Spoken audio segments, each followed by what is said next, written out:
Hello guys, Pratyush this side.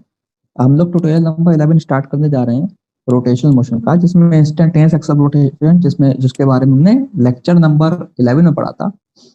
उसके ऊपर based हम लोग कुछ क्वेश्चन करेंगे। ठीक है, तो लेट्स स्टार्ट दी वीडियो। देखें भाई, सबसे पहला हमारे सामने जो क्वेश्चन है वो हमसे क्या कह रहा है कि आपके पास एक बॉडी है जिसका मास है m, और वो एक इंक्लाइंड प्लेन पर स्लाइड कर रहा है, नीचे की तरफ जा रहा है। कितनी वेलोसिटी से नीचे की तरफ जा रहा है? v वेलोसिटी से नीचे की तरफ जा रहा है। ठीक है, अब अगर इसी मास का, अभी आपने लिया एक ऑब्जेक्ट, जो ऑब्जेक्ट मतलब उसका शेप नहीं बताया, और आप सेकंड केस में क्या ले रहे हो? आप एक रिंग ले रहे हो जो कि उसी इंक्लाइन पे स्लाइड करके नीचे की तरफ जाएगा। तो आपको ये बताना है कि जब आप बॉटम पे पहुंचोगे उस समय जो वेलोसिटी होगी रिंग की वो क्या होगी, अगर ऑब्जेक्ट की velocity is given by v। तो let's try to do this question. क्या दे रखा है हमें सिचुएशन में? हमें सिचुएशन में दे रखा है incline plane. Let me draw incline plane. Sorry, better incline plane होना चाहिए, मच बेटर आई गेस। तो अभी आपके सामने बोला गया है कि एक ऑब्जेक्ट है। ऑब्जेक्ट मतलब उसका शेप आपको नहीं बताया गया, तो हमने उसे मान लिया कि भाई ब्लॉक, रेक्टेंगुलर ब्लॉक। शेप नहीं बताएगा, रेक्टेंगुलर ब्लॉक है, तभी नहीं बताया गया। अब ये स्लाइड करके नीचे की तरफ जाएगी, तो ये जब स्लाइड कर रही होगी तो उसके पास कुछ एक एक्सेलरेशन होगी, उसको हमने बोल दिया late us suppose a1। And in second case, जब हम क्या काम कर रहे हैं सेकंड केस में? बेटा सेकंड केस में हम यही सेम चीज रिपीट कर रहे हैं विद ए रिंग। एक रिंग के साथ हम सेम चीज को रिपीट कर रहे हैं। तो इन दोनों केसेस में क्या डिफरेंस आएगा, हम थोड़ा समझने का प्रयास करते हैं, देखते हैं। तो रिंग बना देते हैं भाई सेकंड केस में। तो रही रही हमारी रिंग सेकंड केस में। अब ये जब हमारी रिंग जो है वो रोल कर रही है, ठीक है, रोल्स डाउन, और इसमें ऐसा कुछ अलग से मेंशन नहीं है बाकी बातें, मतलब हम ये मानेंगे कि प्योर रोलिंग करते हुए नीचे जा रही है। तो प्योर रोलिंग करते हुए जब भी कोई रिंग नीचे जाएगी तो मुझे पता है कि ये जो पॉइंट ऑफ कांटेक्ट है ये क्या होता है, ये इससे इंस्टेंटेनियस एक्सल रोटेशन पास करती है। तो अगर आपके पॉइंट ऑफ कांटेक्ट से भाई इंस्टेंटेनियस एक्सल रोटेशन पास कर रही है, मतलब आप इस वाले पॉइंट के अबाउट इसका अल्फा लिख सकते हो बहुत आराम से। हमने इनफैक्ट पूरी कैलकुलेशन करी हुई भी है। कैसे लिख सकते हैं आप अल्फा? देखो जरा, आप बोलोगे कि भाई tau about instantaneous axis of rotation बराबर moment of inertia about that axis multiplied by alpha. Let me find out alpha for you. तो अगर ये रिंग होगी तो ये हो जाएगा M are square plus M are square, क्या I C M plus M D square मैंने लगा दिया इंटू अल्फा। और टॉर्क कौन सा फोर्स देगा उसके लिए मैं आपको डायग्राम बना के दिखा देता हूँ। ये हम वर्किंग कर चुके हैं इसलिए हम फटाफट इसको कर रहे हैं, बहुत ज्यादा टाइम स्पेंड नहीं कर रहे हैं इस वाली चीज पर, क्योंकि we have already done this. और हमें पता था एम जी साइन वाला फोर्स ही होगा जो कि आपको टॉर्क देगा, क्योंकि जो नॉर्मल रिएक्शन है, जो फ्रिक्शन है, और जो एम जी कॉस थीटा, वो सारे के सारे पास कर जाएंगे आपके इन जो पॉइंट ऑफ कांटेक्ट उससे। ठीक है, मैं शो कर देता हूँ आपको। ये आपका एम जी कॉस थीटा हो गया, ये आपका नॉर्मल रिएक्शन हो गया, और फ्रिक्शन हो सकती है। ठीक है, सारे के सारे आई यू आर से पास कर रहे हैं, तो उसका कोई भी टॉर्क नहीं है बाकी फोर्सेस का। ठीक है, नाउ मूविंग फर्दर, ये जो फोर्स है वो कितना टॉर्क लगा रहा है? एम जी साइन थीटा इंटू आर, तो alpha comes out to be equal to ji sine theta upon two. इसे हम डायरेक्टली भी कर सकते हैं, हमने फॉर्मूला याद करा था क्या? G sine theta upon beta, where beta बराबर 1 + ICM upon M are square. और in case of a ring ये वैल्यू आ जाएगी आपकी 2। ठीक है, तो आप उस तरह के भी सॉल्व कर सकते थे कि आईसीएम अगर एम आर स्क्वायर रखोगे तो बीटा क्या आ जाएगा? 2। इसके लिए फॉर रिंग। ठीक है, तो ये आ गई आपकी अल्फा। अगर आपको इनफैक्ट जी साइन अपॉन 2 आ रहा है, अगर आपको अल्फा मिल गया तो आप acceleration of centre of mass भी निकाल सकते हो। आपका centre of mass parallel to the inclined plane move कर रहा होगा, हमने उसको एसीएम लिखा। तो ACM will be equal to ji sine theta upon 2। ठीक है, ये बीटा आता है, अल्फा की बात करें तो बीटा आता है। अब फर्स्ट केस में एसीएम या ए वन जो कह लूं, भाई इसे एसीएम की जगह आप चाहो तो ए टू कह सकते थे। ठीक है, ये सेकंड केस आपका। फर्स्ट केस में क्या है भाई? फर्स्ट केस में जो ए वन है it is nothing but g sine theta. क्यों? क्योंकि कोई और फोर्स ही नहीं है जो कि इस डायरेक्शन में एक्ट कर रहा है, केवल एम जी साइन थीटा है, बाकी सारे फोर्स परपेंडिकुलर है। ठीक है, पहले केस में क्या बोला जाएगा, जब वो स्लाइड करेगी और बॉटम में पहुंची। अच्छा, एक और चीज इंटरेस्टिंग समझिए, मैंने दूसरा केस में फ्रिक्शन ले ली, पहले केस में मैंने फ्रिक्शन नहीं लूंगा। क्यों? क्योंकि मुझे सवाल पढ़ के ये बात फील हो रही है कि भाई अगर आपकी बॉडी के बारे में बात करी गई है तो बिना फ्रिक्शन की इंफॉर्मेशन को वेलोसिटी देने का अर्थ यही है कि फ्रिक्शन वहां पे एज्यूम नहीं करनी। सेकंड केस में रोल करना लिख दिया गया उसके अंदर, इसका मतलब ये अज्यूम करना है कि सेकंड केस में हमारे पास क्या है, फ्रिक्शन। ठीक है, तो इंक्लाइन का एंगल सेम है, बाकी दोनों केस में डिफरेंस है, ये बात समझ में आनी चाहिए। तो यहाँ पे एक नॉर्मल रिएक्शन और यहाँ पे mg cos थीटा, तो केवल एक्सेलरेशन आपकी g sin थीटा हो जाएगी। अब दोनों केस में वेलोसिटी निकाल लो, जो v1 होगा आपका, v1 का स्क्वायर बराबर हो जाएगा u square plus 2g sin theta multiplied by कुल, लेट अस सपोज कुछ डिस्टेंस x ट्रेवल करी, और जो आपका वेलोसिटी ऑफ रिंग है, वेलोसिटी ऑफ रिंग, उसको मैंने v2 बोल दिया, तो v2 स्क्वायर बराबर हो जाएगा u square plus 2g sin theta divide by 2 into x। Same distance आप ट्रेवल कर रहे हो। First quantity is given as v, तो v बराबर हो गया 0 plus 2gx sin theta, and v2 comes out to be equal to, v2 का square in comes out to be equal to g sin theta into x। इसे equation 1 बोला, इसे equation 2 बोला, तो साफ साफ दिख रहा है कि v2 अपॉन v का whole square is equal to 1/2, यानी कि जो आपकी v2 है, it will come out to be equal to how much? v2 will come out to be equal to v upon root 2। ठीक है, आई होप आपको ये चीज क्लियर हो रही है। Moving on to the next question, है ना, ये चीज हम एक बार आपको दिखाए थे। हमने क्या निकाला, हमने इंस्टेंटेनियस एक्सिस ऑफ रोटेशन का इस्तेमाल करके यहाँ पे अल्फा निकाला, और अल्फा इंटू आर क्या होगा, एसीएम। ये हम पहले भी काम कर चुके हैं, हम डायरेक्ट फॉर्मूला भी कोट कर सकते थे यहाँ पे कि G sine theta upon beta R, where beta is 1 plus ICM upon MR square. ठीक है, now moving further on to the next question. क्या बोला गया है यहाँ पे आपको बोला गया है कि आपके पास एक यूनिफॉर्म सॉलिड डिस्क है, इसका मास m है और वो रोल कर रही है विदाउट स्लिपिंग एक इंक्लाइंड प्लेन पर। इसमें बोला गया है कि विदाउट स्लिपिंग मेंशन करा गया, पहले में तो हमें समझना पड़ा खुद ही। The friction force on the disc due to the surface of plane, जो सरफेस है प्लेन का, कि लेट अस सपोज हमारा इंक्लाइंड प्लेन है, तो इसका जो सरफेस है वो भाई मेरे हमने बना दी अपनी, कैसा ऑब्जेक्ट दे रखा है, डिस्क बोला गया है।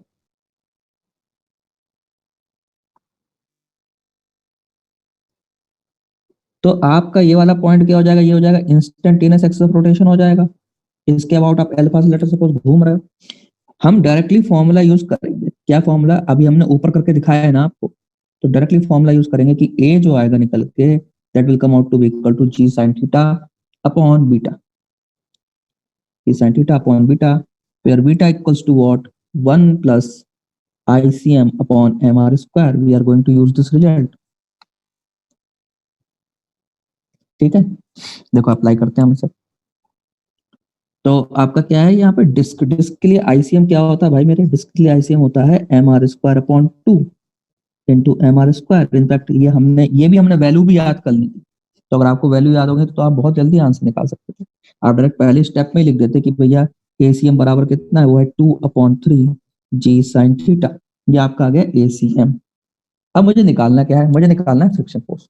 ठीक है, तो ACM आ गया, तो फ्रिक्शन फोर्स निकालने में कौन सी बहुत बढ़िया है, इसका FBD बना दो। ये लो भाई रिंग, तो रिंग का FBD बनने जा रहा है, देखो अभी।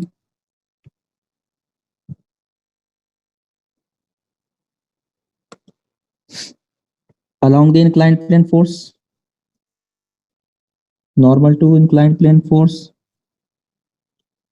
parallel to inclined plane surface से force, friction mg cos theta, ये n हो जाएगा जो कि mg cos थीटा के बराबर है, चलो मैं n ही लिखता हूँ इसे, mg sin theta, and we know that we have an acceleration of a cm, जो कि मैं निकाल चुका हूँ। तो अगर मैं निकाल चुका हूँ तो पुट कर देता हूँ,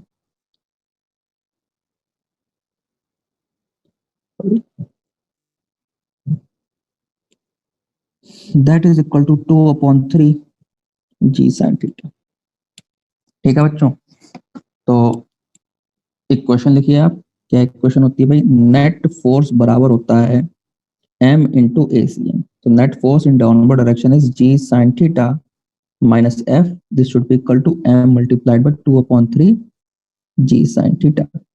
ठीक है, ओके। तो अब एफ यहां से निकालोगे तो वो कितना आ जाएगा, वो आपका आ जाएगा m ji sine theta divide by 3। ये आपका जवाब आ जाएगा। अच्छा, अब जो आपका ए है वो है 2/3 साइन थीटा। तो अगर मैं इसे ऊपर नीचे 2 से मल्टीप्लाई कर दूं, 2/2, तो आपको मिलेगा यहाँ पे m/2 multiplied by 2/3 sine theta. यानी कि f बराबर क्या है, ए की टर्म्स में आपको आंसर चाहिए तो वो ma/2 आ जाना चाहिए। अच्छा, एक चीज और समझ सकते हैं, जैसे अभी हमने एक सवाल कैसे करा, हमने फोर्स का इस्तेमाल करके करा। हम इसे बिना फोर्स का इस्तेमाल करके भी कर सकते हैं, मतलब टॉर्क का यूज करके भी कर सकते थे। देखें जरा कैसे, वो इनफैक्ट और ज्यादा सिंपल हो जाएगा। देखो कैसे, अभी दिखाते हैं आप। तो ये आपकी क्या रही, हमारी डिस्क है। आपका ये वाला पॉइंट क्या है, इंस्टेंटेनियस एक्स ऑफ रोटेशन है। और ये जो आपका पॉइंट है, ये वाला पॉइंट आपका सेंटर ऑफ मास है। आपके सेंटर ऑफ मास से फोर्सेस नहीं पास कर रहे हैं क्या, बिल्कुल पास कर रहे हैं। कौन कौन से फोर्स पास कर रहे हैं भैया, एम जी पास कर रहा है पूरा का पूरा, उसके दोनों कंपोनेंट बना के मैंने दिखा दिए। ये हो गया m g cos theta, m जी साइन थीटा, और ये आपका सेंटर ऑफ मास, और एक फ्रिक्शन होगा यहाँ पे। तो फ्रिक्शन क्या करेगा आपको, फ्रिक्शन आपको घुमा रहा है, तो आप एक्सलेशन इस वाले पॉइंट के अबाउट भी अल्फा लिख सकते हो, एंगुलर एक्सलेशन। तो अगर आप अबाउट सेंटर लिख दो, टाउ बराबर आई सी एम इंटू अल्फा, तो उसमें कोई दिक्कत है क्या, उसमें भी कोई दिक्कत नहीं है, क्योंकि सवाल की डिमांड जो है आपसे वो एक ही टर्म्स में आंसर निकालने में, तो ये बहुत ईजी हो गया पार्ट इनफैक्ट। कितना टॉर्क है आपके फ्रिक्शन का, एफ इंटू आर, और आईसीएम कितना है, वो हो जाता है m are square divide by 2 for disc multiplied by alpha. और फॉर प्योर रोलिंग ये किसके बराबर होगा, ये एम इंटू ए के बराबर होगा। तो ये देखो कितनी जल्दी आंसर आ गया, जस्ट बिकॉज की जो आंसर की फॉर्मेट थी वो क्या थी, वो एक ही टर्म्स में थी, इसलिए आंसर ऐसे आया। बट अगर मुझे ओवरऑल आंसर निकालना पड़ता तो मुझे कैलकुलेशन थोड़ी एक स्टेप और फर्दर करना पड़ता। तो इसलिए मैंने क्या काम करा, मैंने पूरा आंसर निकाला। यहाँ पे देखिए ये जो पार्ट है आपका, ये आपको पूरा आंसर डिपिक्ट कर रहा है, that is m ji sine theta upon 3। ठीक है, यहाँ से अगर पूरा आंसर निकालना हो तो क्या करते हैं, एक स्टेप में आपने निकाल लिया एफ बराबर एम ए बाई 2। अब ऊपर वाले स्टेप में क्या करो, सेकंड बार इस वाले पॉइंट के अबाउट लगा दो आप। तो जब आप about I A O are लगाओगे तो आपको क्या मिलेगा, आपको मिलेगा m ji sine theta multiplied by r is the torque, multi बराबर क्या हो जाएगा, 3/2 m are square into alpha. भाई आपका जो मोमेंट ऑफ इनर्शिया है about that point, about the bottom point, 3/2 m are square. ठीक है, तो यहां से आप देख सकते हैं कि एम से, सॉरी आर से आर कैंसिल हो गया, आपको क्या मिला, एम भी कैंसिल हो गया, इनफैक्ट लो एम भी कैंसिल हो गया। तो आपको अल्फा इंटू आर मिल गया कितना, 2g/2.3g साइन थीटा, जो कि मैं फॉर्मूले से भी निकाल सकता हूँ, जो कि मैंने ऊपर करा। इसको मैं पुट कर दूंगा एक ही जगह, तो यहाँ से मुझे ये पूरी टर्म को मैं एक ही जगह पुट कर दूंगा तो मुझे आंसर मिल जाएगा। ठीक है, आई होप आपको ये भी समझ में आ रहा हो। Moving on to the next question. देखो भाई नेक्स्ट क्वेश्चन हमसे क्या कहता है, नेक्स्ट क्वेश्चन हमसे कह रहा है कि आपके पास एक सॉलिड सिलेंडर है जिसका मास m है, और इसका रेडियस जो है वो कितना है, वो है आपका 2r। अब आपने क्या काम करा, आपने रेडियस, सॉरी इनफैक्ट जो आपका क्वेश्चन है इसमें थोड़ा सा मिस प्रिंट हो गया है, इसको करेक्ट कर लेते हैं हम।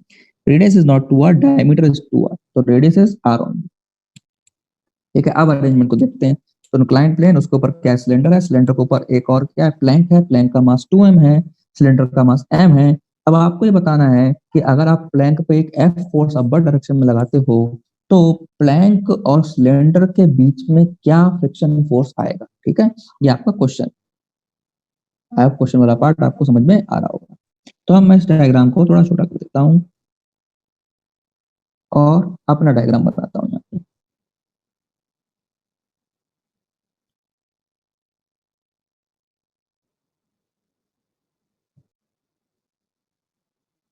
एक प्लैंक,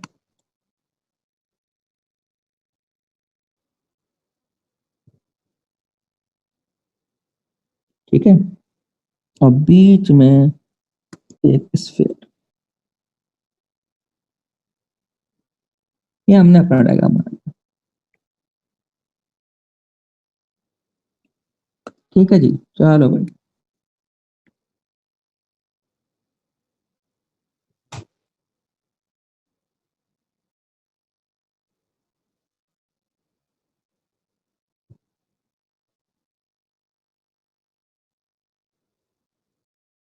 चलो, ओके बच्चों। तो अब क्या करेंगे हम लोग इसमें हम एफबीडी बनाएंगे इन सब इनका दोनों का अलग अलग। तो एफबीडी बनाओ आप केवल प्लैंक का, इसको प्लैंक को थोड़ा साइड में कर देते हैं, इसका एफबीडी बनाएंगे। और एफबीडी बनाएंगे हम केवल और केवल डिस्क का।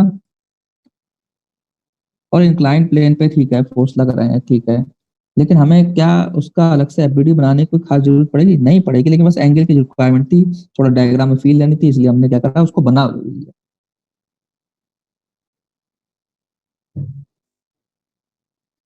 सही, चलो जी। तो मैं अब बनाने जा रहा हूँ फोर्सेस। अच्छा, ये वाला जो पॉइंट है आपका, जो कॉन्टेक्ट पॉइंट होता है ग्राउंड का, उसके अबाउट क्या पास करेगी? Instantaneous acceleration. और आप जो प्लैंक पर फोर्स लगा रहे हो वो इस इंटेंशन से फोर्स लगा रहे हो कि ऊपर की तरफ चला जाए। लेट अस सपोज की एक्सेलरेशन कितनी? ए। किसकी एक्सेलरेशन? ए मानी मैंने, प्लैंक की एक्सेलरेशन ए मानी, ठीक है। ये हमने एंगुलर एक्सेलरेशन की अल्फा मान ली। जब ये ऊपर जा रहा होगा तो सेंटर ऑफ मास के पास कुछ लीनियर एक्सेलरेशन होगी, उसके बीच में और अल्फा के बीच में रिलेशन हम लिख सकते हैं कि अगर आपके सेंटर ऑफ मास के पास एक्सेलरेशन एसीएम है तो we know that ACM is nothing but r into alpha. अच्छा, एक और चीज नोटिस करिए, जो आपका top most point that is in contact with the plank. तो ये प्लैंक जब इस पे फोर्स लगाएगा तो इसको ऊपर से लेके जाने के लिए यही इसका प्लैंक का ही तो फोर्स रिस्पॉन्सिबल है। इस फोर्स को हमने बोल दिया एफ। अच्छा, तो इस वाले पॉइंट की क्या आप वेलोसिटी लिख सकते हो, सॉरी एक्सेलरेशन लिख सकते हो? बिल्कुल, ए होगी वो। क्यों ए होगी? क्योंकि भैया प्लैंक और आपका जो सिलेंडर है वो कांटेक्ट में रहना चाहिए, इसलिए उसकी एक्सेलरेशन कितनी होनी चाहिए? तो ए होनी चाहिए। क्या मैं ए की वैल्यू अल्फा के टर्म्स में निकाल सकता हूँ? यस, बिल्कुल निकाल सकता हूँ। इस डिस्क पर मौजूद, इस सिलेंडर मौजूद हर एक पॉइंट क्या कर रहा है? आई ए ओ आर के अबाउट सर्कुलर मोशन कर रहा है। तो जो आपका ए है, ए जो है it can be written as 2r into alpha, correct है। और एसीएम क्या है? आर अल्फा इज एसीएम वाला पार्ट। तो ऐसे लिखता हूं कि ए बराबर 2 इंटू एसीएम। ऐसा कह सकता हूं मैं कि एसीएम बराबर ए बाई 2, ठीक है। ये हमको समझ में आगे बढ़ते हैं। फोर्सेस अभी बचे हुए हैं बनाने के लिए, फोर्सेस बना देते हैं हम। कौन कौन से फोर्स में हमें इंटरेस्ट आएगा? हमें इंटरेस्ट आएगा एक नॉर्मल रिएक्शन में ज्यादा, ठीक है। तो नॉर्मल रिएक्शन बनाएंगे हम।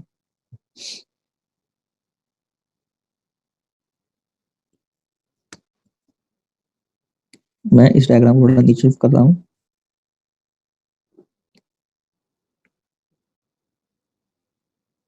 ठीक है, नॉर्मल रिएक्शन बनेगी। फ्रिक्शन भी हो सकती है नीचे वाले सरफेस पर भी। एमजी होगा, एमजी कंपोनेंट्स। ये हो गया आपका एमजी साइन थीटा। और इधर वाला कंपोनेंट आपका हो जाएगा क्या? वो हो जाएगा एमजी कॉस थीटा। ऊपर की तरफ जाने वाला कंपोनेंट नॉर्मल रिएक्शन। एक नॉर्मल रिएक्शन ऊपर से भी आ रही होगी, तो जो प्लैंक उसके ऊपर रखा हुआ है वो भी तो नॉर्मल रिएक्शन पे लगा रहा होगा। तो वो आई नॉर्मल रिएक्शन भी यहाँ पे लिख दी हमने, नीचे की तरफ बना दी हमने। उसको हमने एन डैश बोल दिया, ठीक है। एन डैश क्या है बच्चों? एन डैश है जो प्लैंक जो है उसको ऊपर रखा हुआ है ना, प्लैंक रखा हुआ है, तो उसको फोर्स नहीं लगाएगा, वो भी नॉर्मल रिएक्शन लगाएगा, फ्रिक्शन तो लगा ही रहा, तो वो एन डैश होता है, करेक्ट है। ओके जी। तो about I A O R, किसके about? About I A O R. I A O R के अबाउट क्या सीन है समझ लेते हैं भाई। फोर्सेस जो हैं वो टॉर्क लगा रहे हैं आई ए ओ आर के अबाउट। कौन कौन सा फोर्स टॉर्क लगा रहा है उसको आइडेंटिफाई करो। एक तो ये फ्रिक्शन समझ में आ गया कि ये टॉर्क लगाएगा, और दूसरा ये एम जी साइन थीटा टॉर्क लगाएगा। ये दो फोर्सेस हैं जो समझ में आते हैं कि टॉर्क लगाएंगे, ठीक है। बिल्कुल सही बात समझे, कोई गलत नहीं है इसमें। और कोई फोर्स है सोच लो बड़े आराम से। नहीं जी, और कोई फोर्स नहीं, क्योंकि जो एम जी sine theta, m g sorry, जो एम जी कॉस थीटा वाला है वो वाला ना, नो नो, वो भी नहीं लगाएगा। जो एन डैश है, नो नो, जो एन है वो भी नहीं लगाएगा। क्यों नहीं लगाएंगे? क्योंकि ये सारे के सारे फोर्सेस जो हैं आपके, इनकी लाइन जो है वो आई ए ओ आर से पास कर रही है। तो फिर टॉर्क प्रोड्यूस करने वाले जो फोर्सेस हैं उनकी अब बात कर ली जाए। तो torque about I A O R बराबर moment of inertia about I A O R into alpha. भाई आई ए ओ आर बस आपकी इक्वेशंस बचा लेता है ना, तो इसलिए सिचुएशन इजी हो जाती है। तो आप मुझे केवल एक इक्वेशन लिखनी पड़ेगी और एसीएम के टर्म्स में मेरे पास एक रिलेशन आ जाएगा। तो देखो जरा, क्या है टॉर्क? जो आपका फ्रिक्शन का टॉर्क है वो क्या करना चाहता है? फ्रिक्शन का टॉर्क को ऑब्जर्व करो जरा। फ्रिक्शन का टॉर्क क्या चाहता है? वो चाहता है कि भाई आप इधर भाग जाओ ऐसे। और एमजी का टॉर्क क्या चाहता है? वो चाहता है कि आप इधर भाग जाओ। तो दोनों टॉर्क में लड़ाई हो रही है। अल्फा किधर चाहिए आपको? अल्फा चाहिए आपको क्लॉकवाइज, यानी कि एफ वाले फोर्स के हिसाब से जो टॉर्क है वो चाहिए आपको। तो एफ इंटू टू आर वाला हमने टॉप पॉजिटिव लिख दिया, किसी डायरेक्शन में हमारा नेट एक्सलेशन दिख रहा है हमें, और जो उसके अपोजिट वाला है तो उसको हमने माइनस साइन के साथ लिख दिया, क्योंकि भैया ये हमारे उस एक्सलेशन को अपोज करने की कोशिश कर रहा है। बराबर आई ए ओ आर के अबाउट मोमेंट ऑफ इनर्शिया क्या है, ये है सिलेंडर। तो सिलेंडर के लिए आप इसके about moment of inertia calculate कर सकते हैं। It will come out to be equal to 3/2 mr square. I am not going to go into the calculation part because वो हम कई बार काम कर चुके हैं। आई होप कि आप उसे कर सकते हो, एंड आई एक्सपेक्ट कि आप उसे करो। होप नहीं, एक्सपेक्ट भी करूंगा कि आप उसे करो, इसलिए हम उसे नहीं करता। आर से आर उड़ा देता हूं मैं यहाँ पे। ठीक है, तो आपको क्या मिला, आपको मिला 2f माइनस एम जी साइन थीटा बराबर 3/2 m into r alpha. And r alpha कितना है, क्या है बेटा, आर अल्फा इज a/2। देखो ऊपर ये लिखा हुआ है ACM है ना आर अल्फा, और वो a/2 के बराबर है। ठीक है, तो मैं वो पुट करने जा रहा हूँ, क्योंकि मुझे तो a चाहिए ना। a क्यों चाहिए मुझे, क्योंकि मुझे f चाहिए, फ्रिक्शन चाहिए। सवाल मुझसे क्या पूछ रहा है, सवाल मुझसे पूछ रहा है friction force between the plank and the cylinder, इसलिए मुझे वो चाहिए। ठीक है, आगे बढ़ते हैं बच्चों। तो इस इक्वेशन को उस फॉर्म में लिख देते हैं जिस फॉर्म में मैं इसे यूज करने वाला हूं।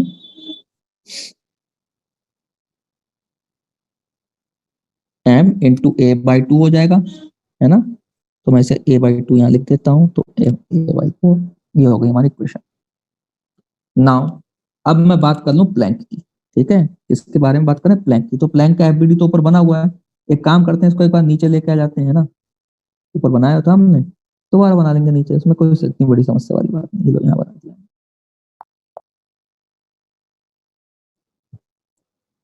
ठीक है बच्चों, तो आप देखो भैया इस पे और कौन सा फोर्स लगा, सारे फोर्स पे बनाए नहीं थे हमने, क्योंकि हम इसकी बात नहीं कर रहे थे उस समय। भाई इस पर एक फोर्स लगेगा ये इस डायरेक्शन में, इसका खुद का वेट का parallel component to the inclined plane, और इसका मास आपको 2m दे रखा था, इसलिए मैं 2mg करके लिख रहा हूँ, है ना, इंटू कॉस थीटा। एंड जो नॉर्मल रिएक्शन वहां पे छेड़ी थी एन डैश, और फ्रिक्शन, नॉर्मल रिएक्शन भी थी, फ्रिक्शन भी थी, एफ। तो अब इसके लिए लिखो आप नेट फोर्स बराबर m इंटू ए सी एम। इसका सेंटर ऑफ मास, मतलब ये तो प्लैंक का आपको साइज नहीं दे रखा है, थिन रॉड है, तो ये मान लो जो आपने ए लिखा वही इसका सेंटर ऑफ मास की एक्सप्रेशन है, क्योंकि इसका रोटेशनल इफेक्ट आपको दे ही नहीं रखा।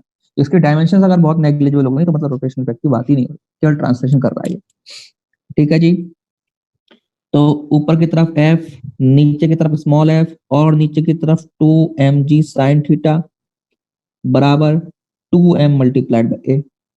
करेक्ट है, दो दो इक्वेशन आ गई हमारे पास, हमें इन्हें सॉल्व करना है। सही है, अभी सॉल्व कर देते हैं फटाफट से, देखो कोई हमें समस्या नहीं होनी चाहिए। सही है, तो अगर मैं एक काम करूं, मुझे क्या काम करना है, मुझे f चाहिए, मुझे a चाहिए ही नहीं। ठीक है, क्योंकि ऑप्शन आप देखो, ऑप्शन आपके एक ही फॉर्म में नहीं है। ऑप्शन में आपका कैपिटल F है और mg sin थीटा है। ठीक है, तो उसको देखकर समझ में आया कि मुझे a एलिमिनेट मार देना है, तो a एलिमिनेट मारते हैं बच्चों। देखो कैसे करेंगे हम इस काम को। हम एक काम करें, डिवाइड कर दें दोनों इक्वेशन को, कितना अच्छा हो जाएगा, है कि नहीं। तो दोनों इक्वेशन को मैं करने जा रहा हूँ, मैं डिवाइड मारने जा रहा हूँ। कौन कौन सी इक्वेशन, ये इक्वेशन और एक इक्वेशन, कोई और इक्वेशन का नंबरिंग तो नहीं करी अभी तक, नहीं करी है, तो मतलब इसको मैंने 1 बोल दिया, इसको मैंने 2 बोल देना है, और मैं आपको बोलूंगा कि बच्चों मार दो डिवाइड। ठीक है, ये दोनों इक्वेशन आपके सामने है। What I'm going to do, I'm going to divide equation number 1 by equation number 2. Let's see what we will obtain. We will obtain 2f minus mg sin theta divided by f minus 2mg sin theta बराबर 3/4, और नीचे एक 2, क्योंकि m ए cut जाएगा, मैं लिखना ही नहीं हूँ, जब कट जाएगा तो लिखेंगे क्या। 8 को उधर लेके जाओ, क्रॉस मल्टीप्लीकेशन करो, 16f minus 8mg sin theta बराबर 3 capital F minus 3 small f। और क्या बचा भाई मेरे, और बचा 3 × 2 यानी कि 6mg sin थीटा।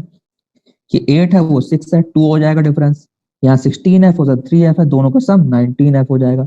तो लिखते हैं भाई 19f बराबर 3f plus 2mg sine theta, मतलब f की वैल्यू कितनी आ गई, वो आ गई आपकी 3f plus 2mg sine theta divided by 19। ये आपका जवाब हो जाएगा।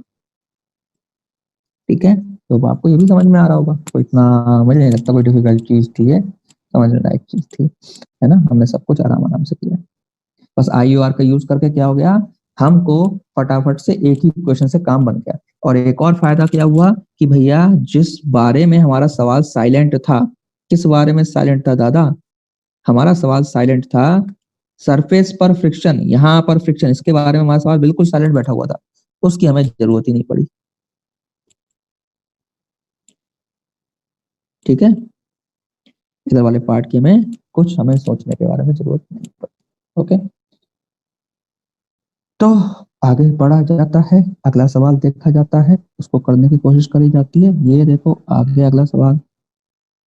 ठीक है, आप लोग पॉज लेंगे, हम आ जाएंगे फिर सवाल पे।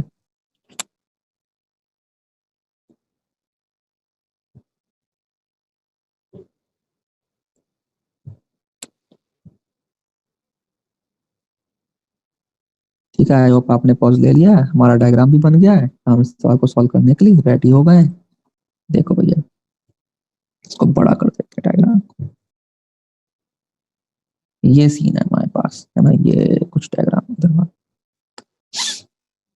तो हमसे क्या कहा गया है सवाल में, उसे देख लेते हैं हमें, कि जो आपकी रॉड है एक, वो दो दीवारें हैं, एक तरीके से कह सकते हो जमीन है और एक इंक्लाइंड है, उसके बीच में बेचारी पड़ी हुई है रॉड, और इस समय रॉड जो है एंगल 30 डिग्री का बना रही है सरफेस के साथ। ठीक है, फिर क्या बताया गया हमें कि हमें रॉड की एंगुलर वेलोसिटी बता दो यदि आपको ए पॉइंट की इंस्टेंटेनियस स्पीड पता है v। चलो भाई करते हैं। तो भाई हमें ये बात पता है कि किसी भी GRBM यानी कि general general rigid body motion is equivalent to pure rotation. कब दादा, अबाउट IAOR। तो अगर मैंने IAOR ढूंढ ली ना, तो ये सवाल इतना आसान हो जाएगा कि कुछ पूछने की नहीं। तो हमारा मेन जो फोकस है इस सवाल में वो कहाँ जाना चाहिए, हमारा मेन फोकस सवाल का होना चाहिए कि भैया मुझे IAOR ही लोकेट करनी है। तो IAOR लोकेट करने का तरीका क्या होता है, आप किसी भी दो पॉइंट की वेलोसिटी के परपेंडिकुलर बनाते हो। वेलोसिटी नोन नहीं है एग्जैक्टली दोनों पॉइंट की, लेकिन एक पॉइंट की तो पता है, ए पॉइंट की, ये रही ए पॉइंट, ए पॉइंट जा रहा है आपका horizontally with velocity of v, B point की वेलोसिटी नहीं पता बट डायरेक्शन तो पता है ना, कि भैया इसी डायरेक्शन में तो आएगा, और कोई पॉसिबिलिटी है क्या उसके नीचे आने और आने की, चलने की, पैरेलल टू तो चलेगा। तो अब कैसे बनाते हो भाई मेरे आप एक्सिस ऑफ रोटेशन, कैसे लोकेट करते हो भाई, वो इमेजिन करो, याद करो। वो था कि हम परपेंडिकुलर ड्रॉ करते हैं, किसके, लाइन ऑफ वेलोसिटी के हम परपेंडिकुलर ड्रॉ करते हैं। तो लाइन ऑफ वेलोसिटी के हम परपेंडिकुलर ड्रॉ करना चालू करते हैं। ये देखो इस लाइन ऑफ वेलोसिटी का बनाऊंगा मैं, इस लाइन से कहीं पास होना चाहिए। ठीक है, और दूसरा इस वाली लाइन से बनाऊंगा मैं। ठीक है, वो इस लाइन से कहीं, अरे कहाँ जा रहा है, कहाँ जा रहा है, कहाँ जा रहा है, रुको, हाँ, वो इस लाइन से पास होना चाहिए आपका। ठीक है, ये दो लाइनें आपकी मिल गई, कहाँ मिल गई, ये इस वाले पॉइंट में मिल गई भाई। आनंद आ गया, क्यों, क्योंकि अब आपको पता लग गया कि यह है आपकी IAOR। कैसे आइडेंटिफाई करा आपने, आपने दो परपेंडिकुलर ड्रॉ ड्रॉ करे और उसे आपने आइडेंटिफाई कर लिया फटाक से। देखो ये क्या है, ये है perpendicular to velocity of v, ये क्या है, ये perpendicular to velocity of a, जहां पे ये इंटरसेक्ट करते हैं वहीं से क्या पास करती है आपकी इंस्टेंटेनियस एक्सेलरेशन, और आपने मान लिया कि वो एंगुलर वेलोसिटी कितनी, ओमेगा। अब रही बात थोड़ी सी और कैलकुलेशन बची, आपको ओमेगा निकालना था और जरा ये निकालनी भी नहीं है। ठीक, तो भाई ये पूरा जो आपकी लाइन है ना परपेंडिकुलर टू v है, दैट इज वर्टिकल। तो अगर ये वर्टिकल है तो भाई मेरे याला एंगल कितना हो जाएगा, याला एंगल आपका 60 डिग्री हो जाएगा, इसका मतलब ये एंगल अगर आपका 60 है और ये 30 है आपका, तो इंटीरियर एंगल होने का इस एंगल को भी 30 डिग्री होना पड़ेगा। ये 30 है और वो 90 डिग्री का एंगल है पूरा, तो ये रिमेनिंग एंगल कितना होगा? 60 डिग्री। कुछ दिख गया? बड़ा आसान आसान सा क्या दिख गया भाई? ये तो इक्विलैटरल ट्रायंगल बन गया। इसने तो लाइफ बहुत आसान कर दी। कैसे लाइफ आसान कर दी? अगर ये लंबाई एल है तो ये लंबाई भी एल है और ये लंबाई भी एल है। और ओमेगा क्या होता है भाई मेरे? या फिर ऐसा कह दो कि वेलोसिटी ऑफ पॉइंट ए क्या लिख रहे थे आप? वेलोसिटी ऑफ पॉइंट ए सीधे omega into l, velocity of point B सीधे ओमेगा इंटू एल, ऐसे लिखते हैं आप। वेलोसिटी ऑफ पॉइंट ए आपको सवाल में दे रखी है, मतलब ये आपको आंसर दे देगा। देखो भाई क्या दे रखी है आपको, ये दे रखी है आपको वी, ये बराबर ओमेगा इंटू एल, यानी ओमेगा बराबर कितना हो गया? V upon l. कितना आसानी से सवाल सॉल्व हो गया भाई, कोई मत्था पच्ची ही नहीं करनी पड़ी, बस केवल और केवल थोड़ा सा आपको ड्राइंग करनी पड़ी। और ड्राइंग करने में तो बहुत मजे आते हैं, मजे से हमने ड्राइंग कर ली। और ज्यादा मजे दुगने होगा जैसे ही देखा कि ड्राइंग करते ही ज्योमेट्री भी इजी होगी, क्योंकि जो ट्राइंगल बन गया वो कैसा बन गया? इक्विलेटरल ट्राइंगल बन गया, इसलिए और ज्यादा इजी लाइफ हो गई हमारी, है ना? ठीक है, तो आई होप आपको ये समझ में आया होगा।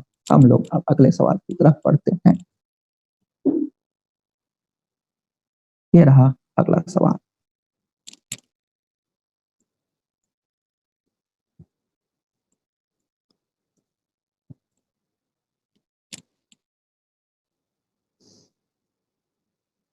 पढ़े भाई क्या लिखा हुआ है सवाल में? सवाल में लिखा हुआ है कि आपके पास एक डिस्क है जो कि एक रस्सी से बंधी हुई है, जो मुझे दिख रहा है। रस्सी एक पुली के ऊपर से होती हुई जा रही है और पुली के दूसरे छोर पे क्या लटका हुआ है? एक ब्लॉक लटका हुआ है। अच्छा, ये सब चीजें मुझे बड़े आराम से समझ में आ रही, दिख रही हैं, बहुत अच्छे। और क्या पूछा जा रहा है भाई? जो डी है वो स्लिप नहीं करेगी सरफेस एस पे। चलो भाई, आपने बोला, हमने मान लिया। जो आपका पी पॉइंट है उस पर जो पुली है उसका भी नाम पी है, उसका मास क्या है? उसका मास है, उसके पास है कुछ मास, पता है नहीं कितना, लेकिन है कुछ मास, इतना बोला गया। And the string does not slip on it, और उस पर रस्सी भी स्लिप नहीं मारती है। तो आपको बताना है A option, acceleration of block B is double the acceleration of centre of D.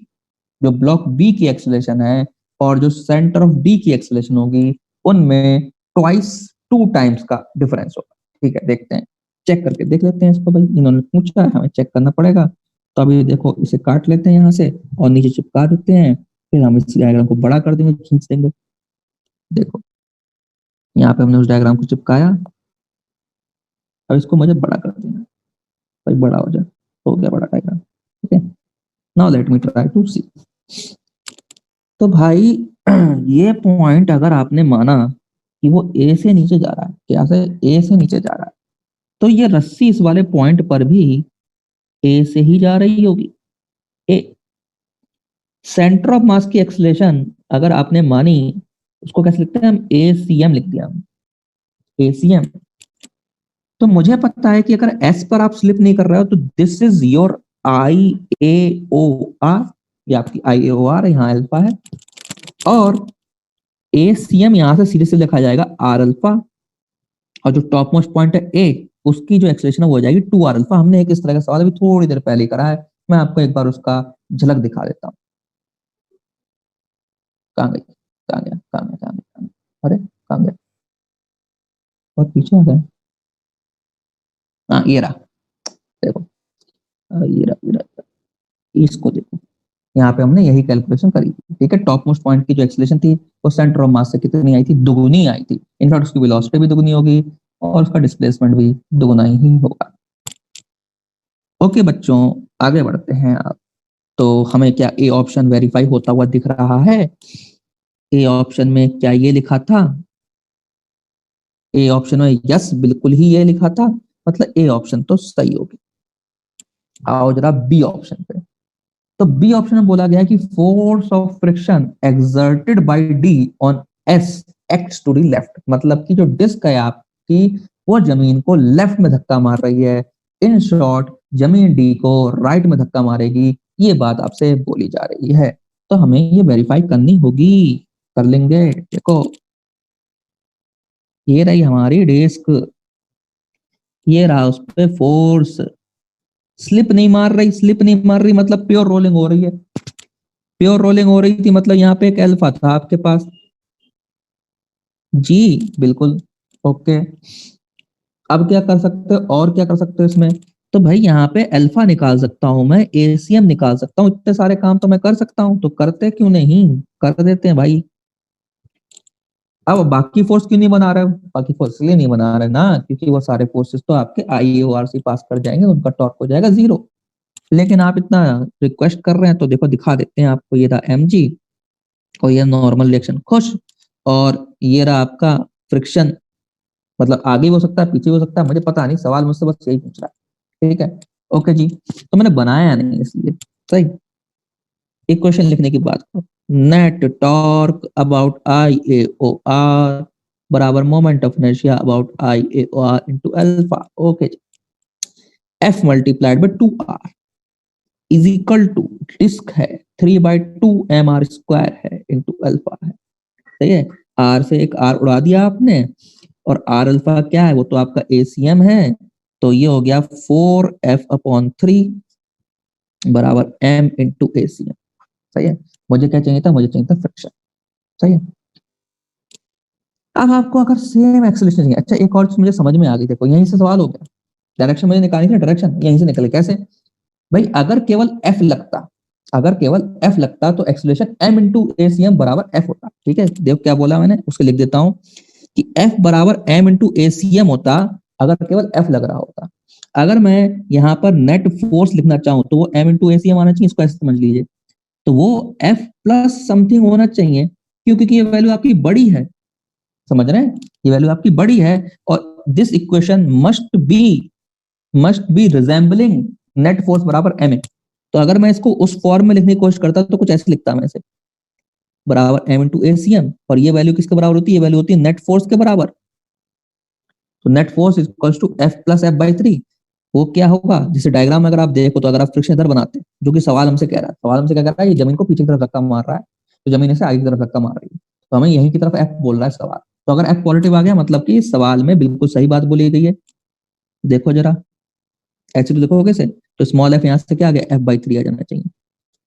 सही है, और प्लस का आंसर आ रहा है, ये कैसा पॉजिटिव है, इसका मतलब एफ एक्ट्स टुवर्ड्स, किधर की तरफ लग रहा है भाई, towards right, f acts towards right on disk by ground। That means जो हमसे पूछा गया था, हमसे क्या पूछा गया था उसकी बात करो भाई, हमसे पूछा गया था,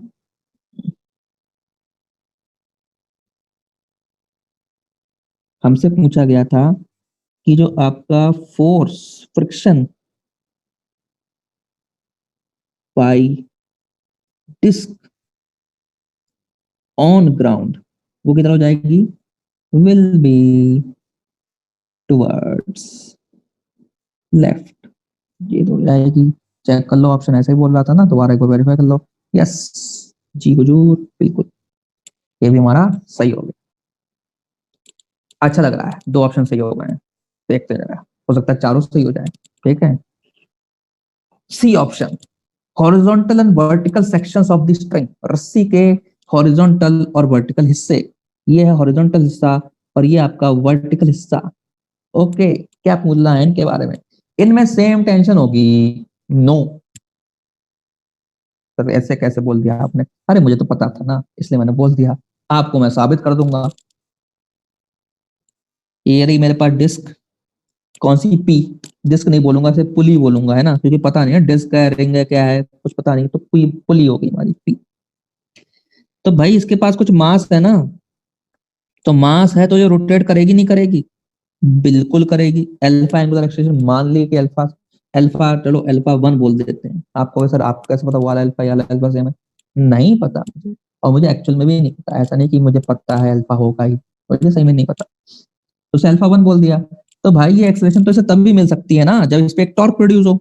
तो अगर ये वाली टेंशन और ये वाली टेंशन सेम हो गई, तो आप नेट टॉर्क निकालो जरा, वो कितना हो जाएगा, वो T into R minus T into R. कैसे माइनस क्यों करा सर आपने, ये देखो इसका टॉर्क इधर, इसका टॉर्क इधर, एक क्लॉक वाइज एक एंटी क्लॉक वाइज, तो माइनस करूंगा, तो ये नॉन जीरो चाहिए ना आपको, ये तो पता है ना आपको कि भाई अल्फा है, मतलब आई alpha is not zero, I alpha अगर नॉट जीरो है तो ये नहीं हो सकता, मतलब ये टेंशन क्या होनी चाहिए, ये दोनों tension must be different, that implies T in vertical and horizontal segments are different, वो डिफरेंट, सही है सब। सी ऑप्शन भी हमारा, सी ऑप्शन हम देख रहे थे ना, सी ऑप्शन वो कैसा हो गया, वो गलत हो गया, कह रहा था सेम है। अरे यार, अच्छा सारे सारे सही होने जा रहे थे, एक गलत हो। डी भी चेक कर लो, sum of kinetic energy of D and B, D मतलब डिस्क, बी यानी कि ब्लॉक, वो जो होगा वो पोटेंशियल एनर्जी का जो लॉस होगा बी का, उससे कम होगी। भाई पहले तो आप ये बात समझिए, यहाँ पे एनर्जी है कंजर्व, क्यों, प्योर रोलिंग में लगती है स्टैटिक फ्रिक्शन। कैसी फ्रिक्शन, स्टैटिक फ्रिक्शन। और स्टैटिक फ्रिक्शन जहां पे लग रही है वहां पे एक्चुअल में ही कोई मोशन नहीं हो रहा। सर ये क्या अजीब सी बात बोल रहे हैं, स्टैटिक फ्रिक्शन मतलब कि मोशन नहीं हो रहा, तभी तो उसे स्टैटिक फ्रिक्शन बोलते हैं। अब तो ये क्यों बोल रहा है कि एक्चुअल में कोई मोशन नहीं, मतलब ये तो बड़ी अजीब सी बात हो गई ना। मतलब देख लो भाई, आपका जो ग्राउंड पे जो पॉइंट ऑफ कांटेक्ट है वो आपका मूव नहीं कर रहा है, बट क्या ऐसा हो सकता है स्टैटिक फ्रिक्शन होती है और चीजें मूव कर रही होती हैं?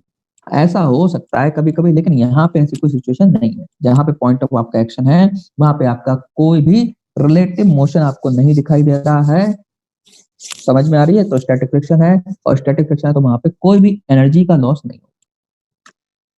इसमें जो हमारी रोटेटिंग पुली है वहां पे थोड़ी सी कंफ्यूजन आ सकती है कि सर वहां पे स्टैटिक फ्रिक्शन भी है, ये देखो यही ना, ये देखो इस वाले सेगमेंट में, यहाँ पे देखो ये जो मैंने अभी रेड कलर से दिखाया आपको, ये आपकी पुली के साथ साथ घूमेगी ना रस्सी, यहाँ पे तो घुमाएगी पुली को एकदम अपने साथ साथ, मतलब चिपक के चल रही है उसके, तभी तो घुमा रही है वो, मतलब स्टैटिक फ्रिक्शन है और चल भी रही है। आप कैसे बोल सकते हो सर आप? अब मैं ऐसा इसलिए बोल सकता हूँ कि भैया जो आपकी वो फ्रिक्शन वहां लग रही है वो आपकी पी पुली को क्या कर रहा है, पी पुली को एक्सेलरेशन देना चालू कर देता है। पी पुली के पास काइनेटिक एनर्जी उसी फ्रिक्शन की वजह से गई है। हीट में लॉस नहीं हुआ, इसके बारे में इसलिए श्योर हूं कि वहां पे स्लिपिंग नहीं हुई। हीट का लॉस तभी होगा जब वहां पे स्लिपिंग होगी कहीं पर भी, तब हीट में लॉस होगा, वरना फ्रिक्शन इधर से उधर चीजों को या फिर एनर्जी को ट्रांसफर कर सकती है अगर वहां पे कोई स्लिपिंग नहीं हो रही तो। ठीक है, तो यहाँ पे जो रस्सी है और जो पुली है उनके बीच में फ्रिक्शन है, it is simply transmitting the energy to this pulley. Correct है, तो ओवरऑल एनर्जी कंजर्व्ड है। इनफैक्ट हमें अपने सवाल का भी आंसर यहाँ से मिल गया, एनर्जी कंजर्व्ड है, लेकिन कुछ हिस्सा कौन लेके जा रहा है, कौन कौन कौन है, पी, पी लेके जा रहा है कुछ हिस्सा। इसका मतलब क्या हुआ, इसका मतलब ये हुआ कि बी और डी की मिला के काइनेटिक एनर्जी देखोगे ना, वो बी की पोटेंशियल एनर्जी जो गिरी उससे थोड़ी कम आएगी, कि जो रिमेनिंग पार्ट है वो कौन उठा के ले गया, वो ले गया आपका पी। सही है, तो यार ऑप्शन भी आपका सही हो जाएगा, ये तीनों आपके ऑप्शन सही हो। ठीक है, बहुत बढ़िया। अगला सवाल, एक और सवाल आ गया हमारे सामने, ये रहा। क्या कह रहे हैं इस सवाल में, अरे देखने में तो बड़ा खतरनाक लग रहा है यार, डर लग रहा है, कैसे होगा। हम्म, नहीं समझ में आ रहा, मेरे को भी समझ में नहीं आ रहा, तो क्या करें ऐसे में, अगर समझ में ही नहीं आ रहा सर ये सवाल कैसे होगा। तो जो हम करते हुए आए, मैं पर्सनली जो करता था जब मैं स्टूडेंट था, मैं डर जाता था किसी सवाल से, तो मैं क्या करता था, मैं फिर भी उसे करना चालू कर देता था। उम्मीद नहीं है मुझसे सॉल्व होगा, बिल्कुल उम्मीद नहीं है, लेकिन जो बातें सिखाई गई हैं वो मैं याद कर करके, रिकॉल कर करके पुट करना चालू कर दूंगा, हो सकता है कि सॉल्व हो जाए।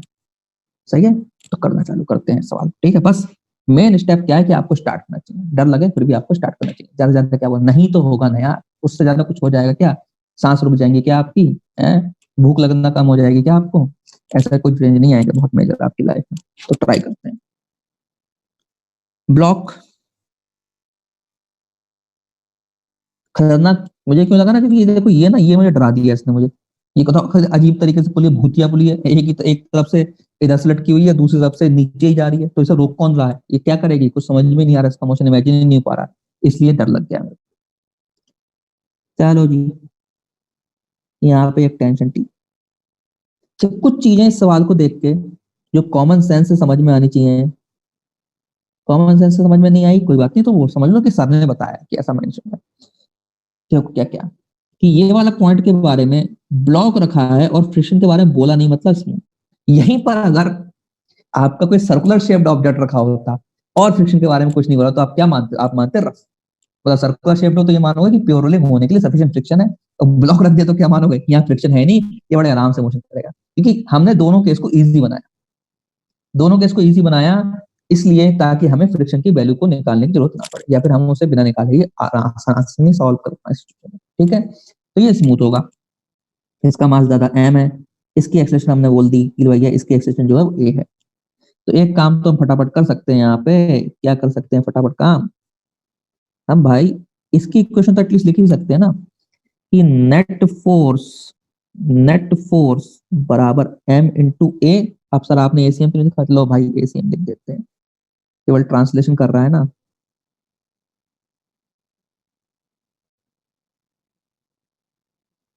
बड़ा परेशान कर रहा है, एकदम से वो खुल जाता है।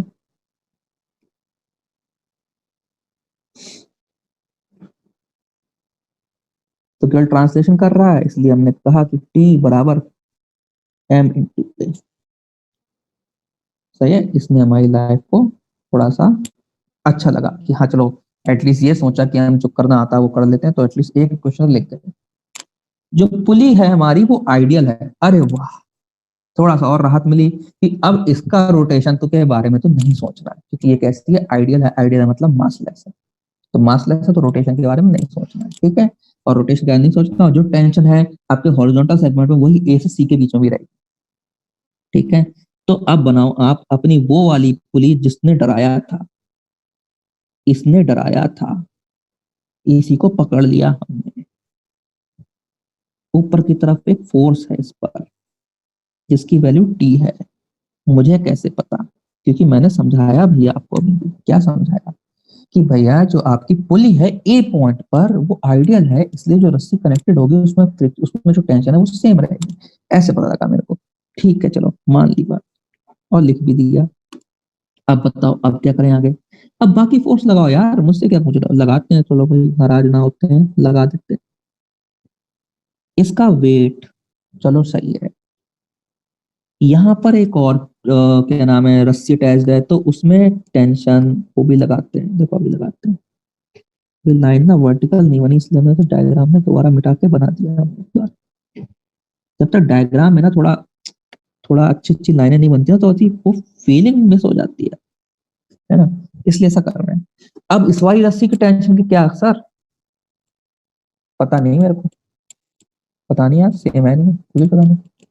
अलग लिख देता हूँ, अलग लिख देता हूँ, क्योंकि ये पुली तो नॉन आइडियल है, तो बहुत हाई चांस अलग ही होगी। तो हाँ अलग, अलग ही होगी, बिल्कुल मान लिया अलग होगी। जैसे T1 कर देते हैं, जैसे T1 करा तो एक काम करो, ऊपर वाले को T2 कर दो, कोई बहुत बड़ा वो नहीं है। टी भी लिखा रहने दे सकते, लेकिन T2 करोगे तो ज्यादा अच्छा लगता है, T1 के साथ T2 लगता है।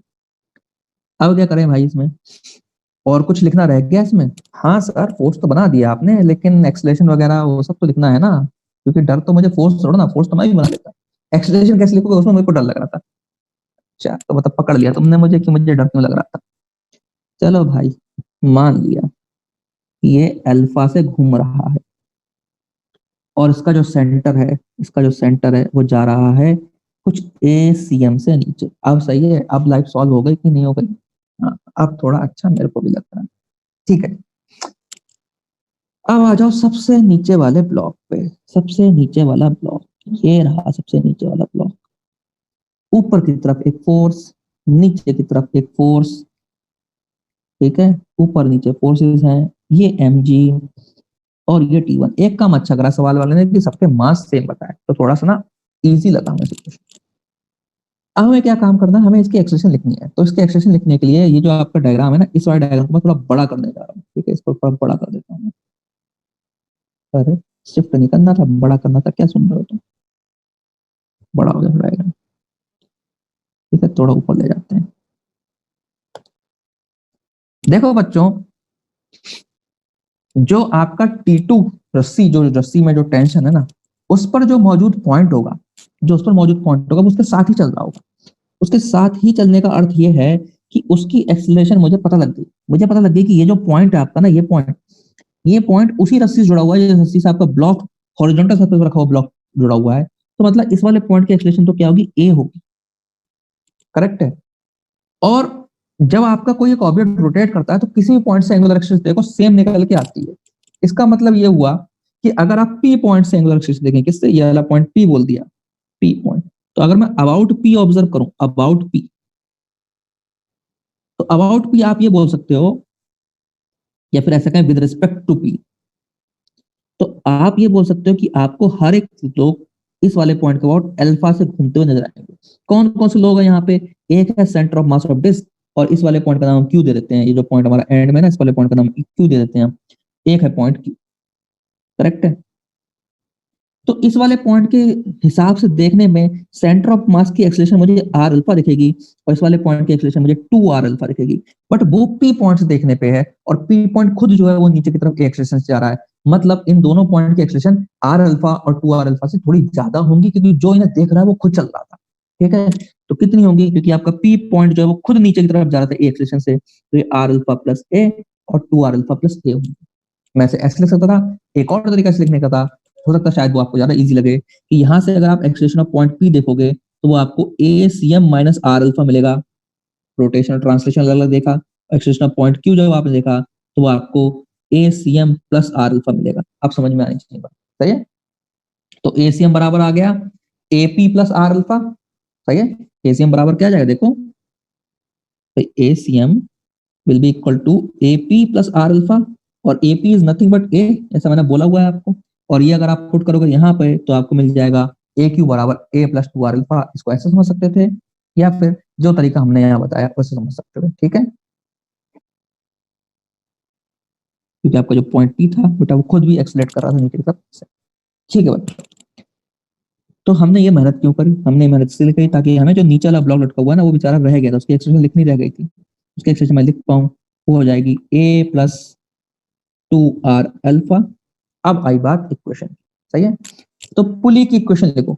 जो पुली आपकी घूम रही थी, जो परेशान कर रही थी ना, उसको भी हमने पकड़ के लगा दिया उसको। ठीक है, इसकी भी जो इक्वेशन है वो अब सॉल्व हो जाएगी। तो ट्रांसलेशन लिखो जरा पुली का। ट्रांसलेशन कैसे लिखोगे? नेट फोर्स बराबर एम इंटू ए सी एम लिखोगे। कितना फोर्स है? नीचे की तरफ T1 और mg और T2 बराबर m इंटू ए सी एम, यानी कि a प्लस आर अल्फा। ठीक है, कोई दिक्कत नहीं। इसके लिए क्वेश्चन लिखो। नेट फोर्स बराबर जो नीचे वाला ब्लॉक है वो हो जाएगा बेटा mg minus T1, this should be equal to m into a plus 2r alpha. सही है। मुझे सवाल में निकालना क्या था? मुझे सवाल में निकालना था अल्फा, सही है। और अगर मैं इन तीन इक्वेशन को देखूं ध्यान से, इन तीन इक्वेशन को देखूं तो इसमें अभी एलिमिनेट नहीं हो रहा हमारा ए, मुझे ए एलिमिनेट करना है ना। हाँ, तो ऊपर वाले इक्वेशन में जैसे मैंने अभी एक क्वेश्चन लिखना रह गई है, वो इक्वेशन में लिख देता हूँ बेटा मैं। और रही टॉर्क की इक्वेशन। नेट टॉर्क बराबर क्या होगा? वो होगा आई इंटू अल्फा। अभी यहाँ पे आपको कोई भी आई ओ आर मिल नहीं रही है, ठीक है। इस यहाँ पे आप आई ओ आर का यूज नहीं कर पाए क्योंकि वो आपको मिल नहीं रही है कहीं पर।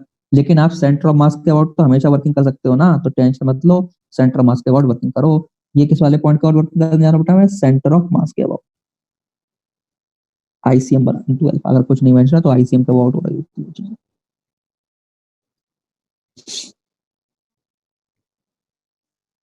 सही है, ये लो। तो बेटा टॉर्क ऑब्जर्व करिए आप, ये सीएम के अबाउट घुमा रहा है कैसा? क्लॉकवाइज। और ये भी सेंटर मास के अबाउट कैसे घुमाएगा? क्लॉकवाइज। दोनों एडअप हो जाएंगे, है ना। तो मैं एडअप करके लिखता हूँ T1 into R plus T2 into R बराबर M are square upon 2 multiplied by alpha. R cut जाएगा एक, तो आपको मिलेगा T1 प्लस T2 बराबर m by 2 into r alpha. तो एक क्वेश्चन देखो जरा, इसे इक्वेशन नंबर 1 बोलो। ठीक है, उसे इक्वेशन नंबर 1 बोल दिया, इसे इक्वेशन नंबर 2 बोल दिया, इसे इक्वेशन नंबर 3 बोल दिया, इसे इक्वेशन नंबर 4 बोल दिया। ठीक है, 4 इक्वेशन हमारे सामने आ चुकी है।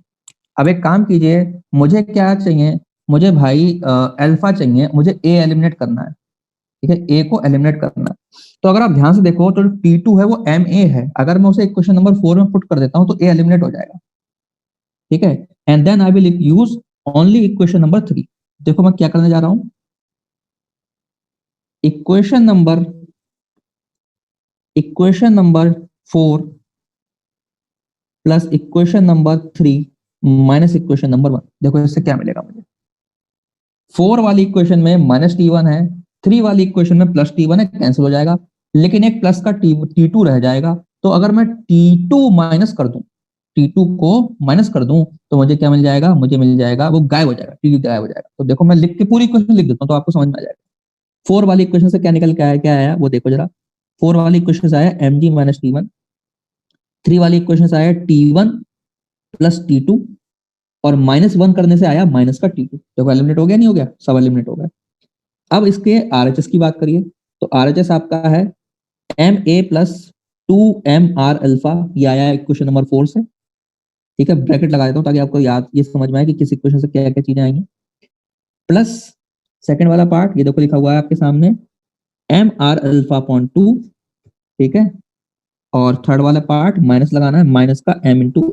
ऐसा करने से मुझे फायदा क्या हुआ कि जो M इंटू A वाला पार्ट है ना वो एलिमिनेट हो गया, देखो ध्यान से, क्योंकि मुझे काटना था, A नहीं चाहिए था मुझे, और T तो उड़ाना ही है भाई, ऑब्वियस सी बात है भाई। ऐसा नहीं है कि ए को रखे रखे सॉल्व नहीं हो, ए को रखे रखे सॉल्व होती है, लेकिन आपको इक्वेशन बढ़ानी पड़ती है, मतलब सॉल्व स्टेप्स बढ़ाने पड़ते। सॉरी, इक्वेशन तो आपके पास ऑप्टेन हो गई, आपको स्टेप्स बढ़ाने पड़ते। ठीक है, चेक कर लो कि इक्वेशन मेरे पास सफिशिएंट ऑप्टेन हो गई थी एक्चुअल में। यहाँ पे अननोन काउंट करो, T1 T2 दो अननोन, एक्सेलरेशन ए और अल्फा। मैंने और कोई एक्सेलरेशन और कोई वेरिएबल बनाया ही नहीं। आप बोलोगे सर एसीएम, तो ध्यान से देखो एसीएम की वैल्यू हमने ऑलरेडी एक ही टर्म्स में लिखी हुई है। तो आपका स्केल 4 अननोन है, कौन कौन से, ए अल्फा और T2 T1, और 4 इक्वेशन हमारे पास। अगर आप बोलोगे सर एसीएम भी वेरिएबल है तो मैं बोलूंगा एक और इक्वेशन है हमारे पास। आप वेरिएबल बढ़ाओगे, मैं इक्वेशन बढ़ा दूंगा अपने आप से। ये कहाँ है वो इक्वेशन, ये रही ना इक्वेशन, देखो एसीएम वेरिएबल था तो उसकी इक्वेशन ये रही, क्या टेंशन ले रहा है, समझ में आती बात। तो अब मैं लिखने जा रहा हूँ एम जी बराबर, ये हो जाएगा 5/2 MR अल्फा, M से M कैंसिल हो गया, तो अल्फा बराबर आ गया 2G/5R। सही है, ये हमारा जवाब हो जाए। समझ में तो आपको आ ही रहा, ठीक है। अगला सवाल देखते हैं भाई, क्या बोला गया अगले सवाल में हमारे लिए। तो अगले सवाल में हमारे पास एक सिलेंडर है जो कि आपने इंक्लाइन प्लेन छोड़ दिया। ये फिर से वही वाला सवाल हो गया जिसमें आप इंक्लाइन प्लेन पे छोड़ते हो। तो अब मैं नहीं करूंगा डिटेल में कैलकुलेशन, और सबसे पहले तो लिखूंगा कि भैया एसीएम बराबर है जी साइन थीटा अपॉन बीटा, और बीटा होता है सिलेंडर के लिए कितना, 3/2। तो सबसे पहले तो मैंने ये लिख दिया उठा के, कहाँ से निकाला मैंने, सिंस एसीएम बराबर g sine theta upon 1 plus ICM upon MR square, ये हमने लिख दिया, ये हमने यहाँ से निकाला। अब आओ, अब बाकी बात करो। पहले मेन तो बात ये हो गई, खत्म करो इस बात को, हाँ बार बार वही चीज आ जा रही है। अब क्या बोला गया है कि अगर आपका कोफिशिएंट ऑफ फ्रिक्शन डिस्टेंस के साथ म्यू बराबर 2 माइनस 3x अपॉन रूट 3 के हिसाब से वेरी करता है तो कितनी डिस्टेंस आप चलोगे जिसके बाद स्लिपिंग होना चालू हो जाए। खतरनाक लग रहा है सुनने में बहुत। अच्छा अच्छा अच्छा अच्छा अच्छा अच्छा अच्छा अच्छा अच्छा अच्छा, प्योर रोलिंग कराने के लिए फ्रिक्शन चाहिए थी, हाँ तो वहीं से आएगा इसका कॉन्सेप्ट कहीं ना कहीं। ठीक है, तो फॉर प्योर रोलिंग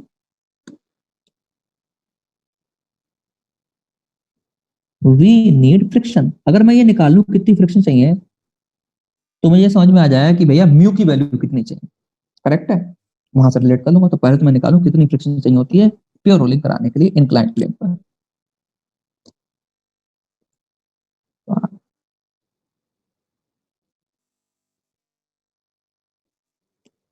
ठीक है, तो हम बनाते हैं आपका सर्कुलर शेप्ड ऑब्जेक्ट, किसी इंक्लाइंड प्लेन पर रखा हुआ है ये। सही है, इंक्लाइंड प्लेन पे था, ठीक है, हमें फ्रिक्शन चाहिए तो हमने यहाँ पे एफ बना दिया। लेट्स सपोज फ्रिक्शन एफ है, हमें पता थी आई ओ आर यहाँ पे। करेक्ट है, ये अल्फा से घूम रहा था। जो फोर्स टॉर्क प्रोड्यूस कर रहा था वो कौन सा था, वो था आपका एम जी साइन थीटा। तो आप क्या लिख सकते हो यहाँ पे, आप यहाँ पे लिख सकते हो कि नेट टॉर्क बराबर एम जी साइन थीटा इंटू आर। मैं उससे ऐसे लिखूंगा, नेट टॉर्क बराबर I about I A O R into alpha. सही, एम जी साइन थीटा बराबर 3/2 MR square into alpha. And ये तो मैंने आई ओ आर के अबाउट करा, सेंटर मास के अबाउट भी तो काम कर सकता था। ये मैंने किसके अबाउट करा, ये मैंने आई ए ओ आर के अबाउट करा। यही से काम मैं सेंटर ऑफ मास के अबाउट भी कर सकता था। तो मैं लिखता नेट टॉर्क बराबर आई सी एम इंटू अल्फा। देखो लिखता हूँ आपके सामने। तो अब इस वाले केस में फ्रिक्शन का टॉर्क आ जाएगा, तो एफ इंटू आर बराबर हो जाएगा for this case mr²/2 × alpha. मैंने इक्वेशन इसलिए ऐसे लिखी है ताकि आपको ये चीज साफ साफ दिखाई दे जाए कि f यहाँ से एक मिनट r रह गया, r रह गया, r आ गया। इसे क्वेश्चन 1 बोला, इसे क्वेश्चन 2 बोला। एक काम करो, 2 को डिवाइड मार दो 1 से, क्या मिलेगा आपको? f/mg sin θ बराबर 1/3। सॉल्व कर सकते हैं, बहुत कोई डिफिकल्ट कैलकुलेशन नहीं है। यानी कि f बराबर क्या है आपका? वो है mg sin θ/3। ये आपको फ्रिक्शन चाहिए, करेक्ट है। और फ्रिक्शन होती क्या है? फ्रिक्शन और म्यू में क्या रिलेशन है? f is less than equal to mu into n, यानी कि mg sin θ/3 should be less than equal to what? Mu multiplied by mg cos θ। बस mg cos θ इतना ही चाहिए। अरे लो भाई, एसीएम वाला जो हमने लिखा था ना ऊपर, उसकी जरूरत ही नहीं पड़ी यार, बिना उसके ही हमें लग रहा आंसर आ जाएगा, है ना। mg से mg उड़ गया, तो वैल्यू भी दे रखी है आपको एंगल की, tan θ/3 should be less than equal to mu. तो मैं पुट करने जा रहा हूँ बच्चों, तो ये हो जाएगा tan of 60 degree divide by 3 should be less than equal to कितना था वो? 2 - 3x डिवाइड बाई √3। ये था, यही तो था, सही है। tan 60 की वैल्यू होती है √3, तो वो हो जाएगी आपकी एक्सप्रेशन, ये हो जाएगा 1/√3 बन जाएगा पूरा। Should be less then 2 - 3x upon √3, √3 से √3 आया, बन रहा है क्या? तो 3x should be less than 1, x should be less than equal to 1/3। तो 1/3 मीटर से पहले पहले तक तो अगर आप देखोगे तो फ्रिक्शन सफिशिएंट है। ये क्या कंडीशन निकाली आपने? ये निकाली x क्या वैल्यू होनी चाहिए, फ्रिक्शन सफिशिएंट रहे। हमें क्या निकालना था? हमें निकालना था कि x कब, कितने वैल्यू ऑफ x के बाद स्लिपिंग स्टार्ट हो जाएगी, तो उसका आंसर क्या हो जाएगा? 1/3 हो जाएगा। ठीक है, ऐसा ऑप्शन है, चेक करो क्या। यस, ये ऑप्शन है, बिल्कुल हमारा यार सही हो जाएगा। सही है, आई होप आपको समझ में आ रहा होगा। Now moving on to the last question of the today's class. In fact ये क्वेश्चन तो हम इस तरह का सवाल हम कर चुके हैं, एक तरीके से रिपीटिशन है, पर भी फटाफट कर लेते हैं हम इसे। देखो जी, तो यही मैं डायग्राम में आपको दिखा देता हूँ। हम ये बात समझे थे पिछली क्लास में जब हमने सवाल करा था कि ये भैया आपकी हो जाती है IOR हो जाती है, इसके अबाउट क्या हो रहा होता है आपका? प्योर रोटेशन जैसा हो रहा है, तो ये ओमेगा से घूम रहा है इस वाले पॉइंट के अबाउट, ऐसा आप समझ सकते हो। ऑप्शन आपसे क्या क्या पूछ रहा है? एक एंगुलर स्पीड पूछ रहा है, फिर वेलोसिटी ऑफ सेंटर ऑफ मास पूछ रहा है, फिर एंगुलर मोमेंटम पूछ रहा है, और आखिरी में रोटेशन और ट्रांसलेशन काइनेटिक एनर्जी का रेशियो पूछ रहा है। हम सब निकालते हैं फटाफट। तो सबसे पहले तो एंगुलर स्पीड की बात करो दादा, वो क्या हो गई? वो V/R हो गई। एक पार्ट तो ये हो गया हमारा, थोड़ा ज्यादा ही बड़ा लग रहा है, हो जाएगा V/R। फिर आप करो सेंटर ऑफ मास की स्पीड की बात, और सेंटर ऑफ मास कितना दूर है यहाँ से? वो R/√2 दूर है। तो आप सॉल्व करोगे तो यानी कि इसकी जो वेलोसिटी है आपकी VCM, वो क्या हो जाएगी? वो हो जाएगी R/√2 into omega, and R omega is V, तो V/√2। करेक्ट, बिल्कुल सही, ये भी सही है और ये भी सही है। अब एंगुलर मोमेंटम ऑफ रॉड की बात करो, तो आपको क्या चाहिए? बस आई चाहिए इस वाले पॉइंट के अबाउट। ठीक है, एंगुलर मोमेंटम जो हो जाएगा वो हो जाएगा I मल्टीप्लाइड बाय ओमेगा, और I क्या है? वो होता है 1/12 ml²। L length of rod, वो R√2 हो जाएगा, प्लस mr² R यानी कि separation between the two points, वो है R/√2 का होल स्क्वायर। सही है बच्चों। On solving it will come out to be equal to 2/3 mr² into omega, यानी कि 2/3 m into V into R angular momentum हो गया।